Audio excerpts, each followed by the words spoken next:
আসসালামু আলাইকুম বন্ধুরা, কেমন আছেন সবাই আপনারা? এই যে দেখেন চিংড়ি মাছ নিয়ে এসে আজকে অনেকগুলা। এই যে আমি ঢেলে নিতেছি। চিংড়িগুলা যখন বলে কিনছে তখন একদম তাজা ছিল আর কি। তো উনি কিনে তারপরে দেরি করছে আর অন্য বাজার টাজার করছে। তো প্লাস্টিকের ভিতরে বাইন্দা রাখছে, যার জন্য মনে হয় মরে গেছে নাকি। মাছগুলো বলে একদম জ্যান্ত ছিল, অনেক বড় বড় মাছ। ক্যামেরায় হয়তো বোঝা যায় কি না আমি জানি না। এটা কিন্তু মাছ বড় বড় আর কি।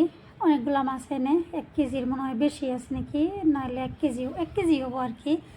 জিগায় নেয় আর কি উনি দিয়া, খুব জলদি গেছে গা। ওই যে দেখেন ঠ্যাং, আমি আজকে ভাবছি চিংড়ি মাছের ঠ্যাং দিই তরকারি বানাবো আর কি, খাইয়ে দেখবো কেমন লাগে। চিকন চিকন যেহেতু, বড় হইলে মনে হয় খাইতে বেশি ভালো লাগতো, আমি দেখি মানুষের দিতে আর কি। তো আমি মাছ টাছ পরিষ্কার করবো এখন।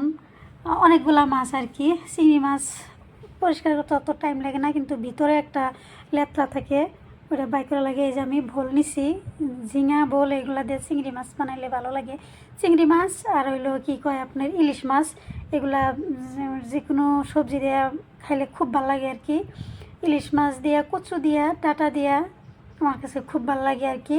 বেগুন দিয়েও ভালো লাগে, কেউ বেগুন দিয়ে কাঁচকল দিয়ে এগুলো দেবো না। আর ওগুলো হলো মটর, সেদিন বাজার থেকে যে মটর আনছে আপনাকে কইলাম অন টাইম। তারপরে হলো কি কয় মটর আনছে। এখন আজকে কিন্তু গুয়াহাটিতে অনেক গরম, অনেক গরম, রোদ যা উঠছে একদম কড়া। আমি বাড়িতে ফোন করছিলাম মারে, মা কইলো যে এদিক দিয়ে ধারাকার বৃষ্টি। তো এই যে এখানে আমি মাছ দিয়ে দিছি। মাছটা যেহেতু একদম ফ্রেশ আছিল, তাই আমি মাছটা বেশি তেল দিয়ে ভাজি নাই, আলাদা করে আর কি পেঁয়াজ দিয়ে দিছি, তারপরে মাছ দিয়ে দিছি, তারপর অল্প হালকা করে ভাজে আমি এনেলো সবজি দিয়ে দিব।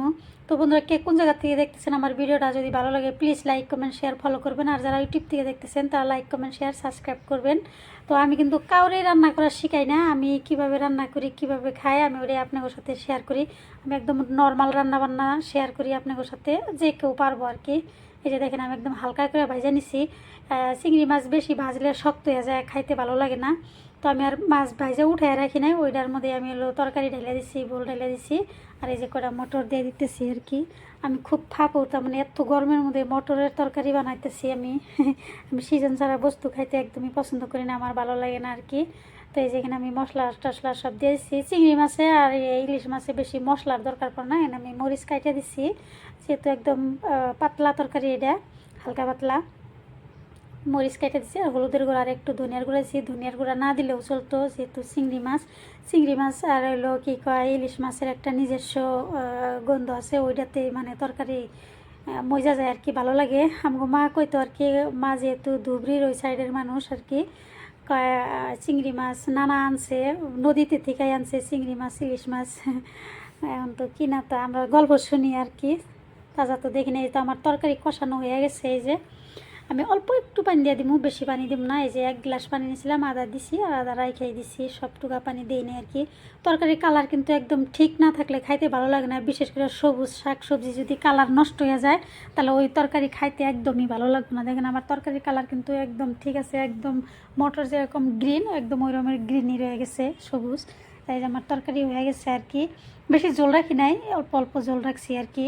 বেশি ঝোল রাখলে খাইতে ভালো লাগে না। তো আজকে আমি তরকারিতে কী দিই নাই বন্ধুরা বলেন তো, আপনারা খেয়াল করবেন, আমার কমেন্টে জানাইন আজকে তরকারিতে আমি কী দিই নাই। তো এই যে আমার তরকারি হয়ে গেছে, আমি অনেকগুলো মাছ দিলাম, দেখেন সব মাছ তলে পড়ে রয়েছে। তো বন্ধুরা সবাই ভালো থাকবেন, সুস্থ থাকবেন। আর সবাইকে ঈদ মুবারক, অগ্রিম ঈদ মুবারক, ঈদুল আজহা।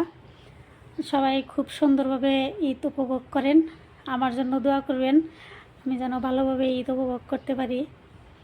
এই যে হয়ে গেছে। এখন তো আর মাছ গোশ খাওয়া যাব না, যেহেতু কুরবানির চান হচ্ছে, আমরা খাই না আর কি।